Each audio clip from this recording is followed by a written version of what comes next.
Биз кыргызбыз, ошон үчүн өспөйбүз. Кыргызда макал бар. Бөрк ал десе баш ал деген. Сен азыр баш алып атасың. Жок, мен баш албай элем. Жок, баш алып атасың. Мен сизге айтпадым беле, бир жума мурун эже келем. Олар да сатпагыла. Мындай түшүнүктүз, мындай түшүнүктүз нерселерди сатып атасыңар, балдарды уулап атасыңар деп. Тетиги Бишкектен баштагыла да, башынан баштагыла. А эмне үчүн көчүктөн баштайсыңар? Жок, муну мен сатып атам же сиз сатып атасыз? Жок, эмне үчүн көчүктөн баштайсыңар? Ким сатып атат эже? Куйруктан баштайсыңар. Бүт ошон үчүн кыргыз өспөйбүз. Эже муну сатып тегил жакта алып келген кишилер байып чардап атат. Сиз эмне алып сатып атасыз же муну? Алып саткандай потребность мына, окуучулардын потребности. Эже бул сиз зато мунуча же. Фирмалар алып келет. Алып атабыз, аздан болсо да мындай машинелеп алып келбейбиз. Мисалы Караколдун ичинде толуп тура фирмалар бар. Толтуруп койгон. Муну сиз сатып атпайсызбы же?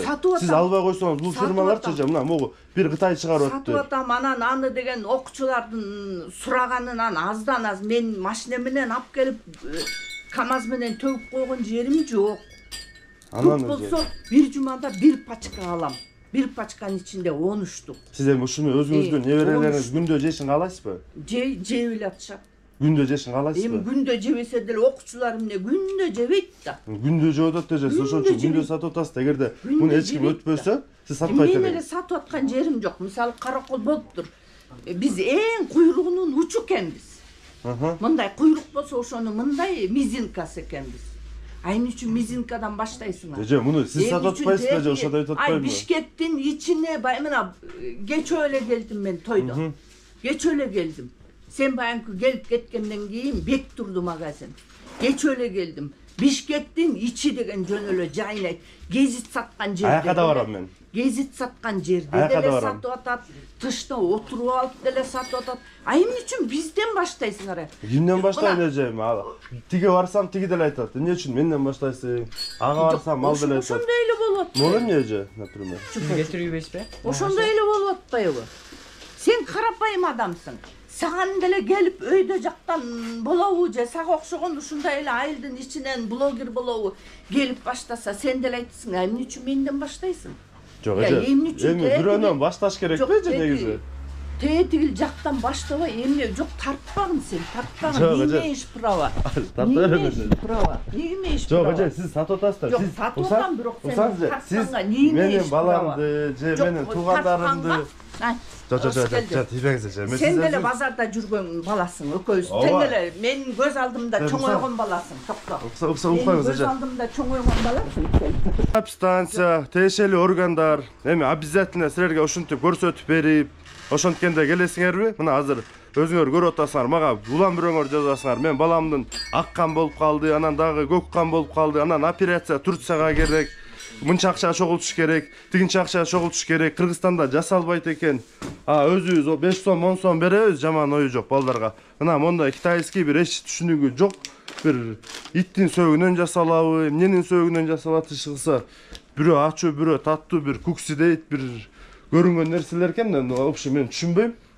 Ушундай нерселер сатылып атат. Ошону алып жеп, анан кыргыздын тукуму куруп атат ушул. Мына болбогон. Бул эже айтып атат, мына таарынып атат. Эмне үчүн менден баштайсың деп. Болбогон. Мен ойлойм, могулга деген бир ашып кетсе 1-2-3 сом эле бир 5 сом кошулуп сатылар. Бир 5 сом үчүн мына кыргыздын балдарынын, өзүбүздүн мамлекеттин балдарыбыздын, кыздарыбыздын ден соолугу талкаланып, эртең ата-энеси там $100,000 керек, $200,000 керек, Турцияга операция кылыш керек деп.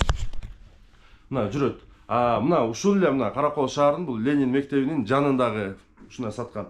Мына карасаңар, бу жакта 90% ушу балдар алчу продукциялар, балдар жечү продукциялар.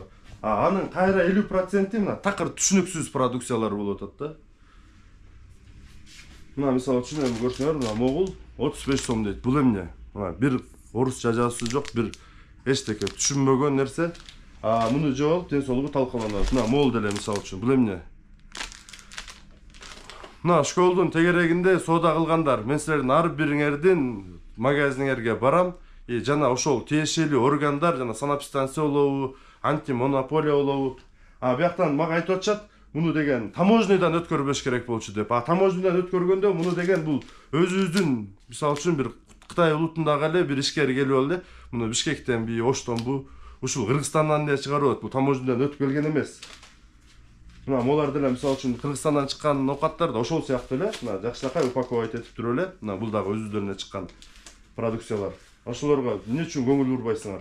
Обязательно эле ушинтип бир болбогон 20-30 сомдук нерсе жеп, башка мамлекетке барып, операция кылып, ар бир элден жалдырап акча сурап жүрүш керекпи эми? Ушул бир болбогон бир Кытайдын нерсеси үчүн. Ушул дүкөндө соода кылгандар айтайын, мына болбогон бир тыйын калдан канча балдардын өмүрүнө коркунуч келтирип атасыңар. Же өзүңөр түшүнбөйсүңөр, же балдар түшүнбөйт бир болбогон нерсени сатып атып. Эжекеси. Мына азыр бияктын дарегин көрсөтүп коеюн. Бул Каракол шаарынын Ленин мектебинин маңдайы болуп калат экен.